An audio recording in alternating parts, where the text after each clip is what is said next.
Hi folks. The Federal Bureau of Investigation, the FBI, they have published a domestic terrorism symbols guide. So any of these symbols on here could possibly be advocating terrorism or belonging to possible terrorists. Let's review this guide. Alright, here it is. The Federal Bureau of Investigation Domestic Terrorism Symbol Guide. And on this guide, right down here, they have this yellow flag with the snake on it. The Gadsden flag. That's it, kids. So according to the FBI, this flag here, right here, you see this? The Gadsden flag, right here. I might be a terrorist because I have this flag. Yeah, that's me, kids. The accused possible terrorist. Let me tell you something about this flag.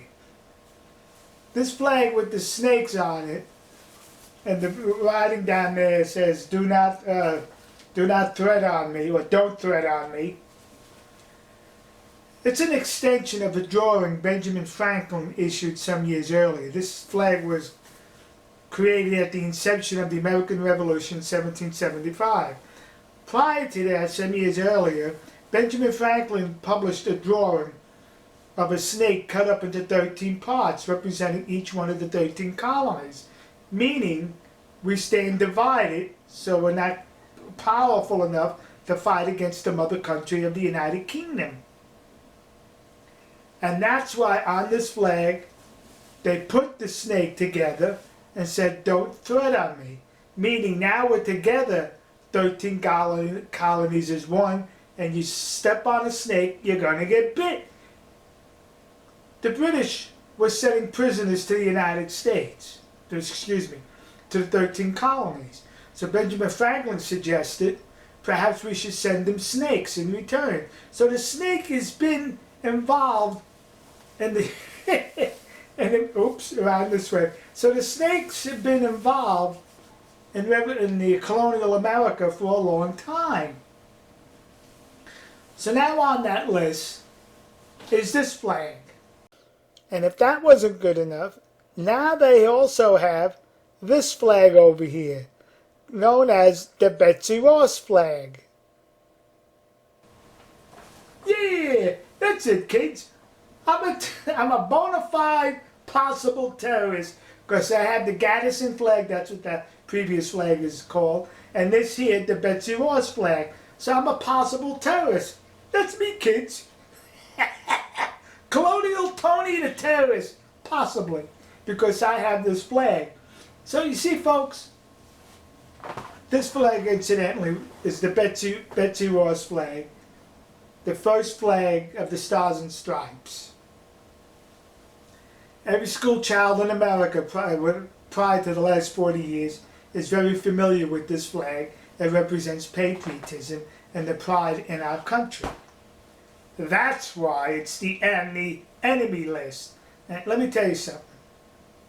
I fly that flag on a flagpole in front of my house. Somebody drives by and the thoughts are, gee, he's proud of his country. Golly gee willikers. A patriot must live in that house. But if the person driving by saw the FBI's list, that person's going to think, is that possibly a terrorist living in that house? We need to be cautious when we pass this residence, because you never know what's going to happen. He's waving and flying a Betsy Ross flag. The Betsy Ross flag. Was the Betsy Ross flag in the Terrorism Symbol Guide? It was. And what about the Betsy Ross flag makes someone more likely to be a violent extremist?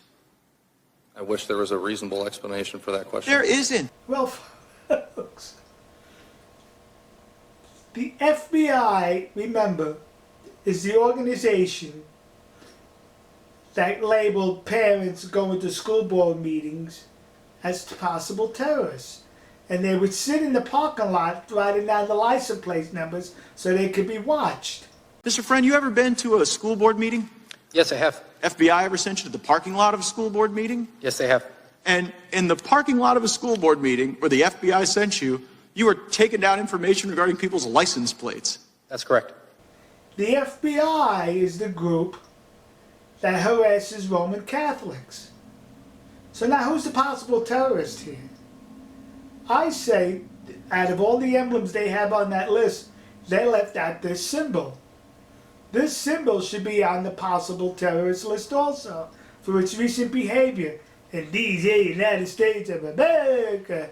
So folks,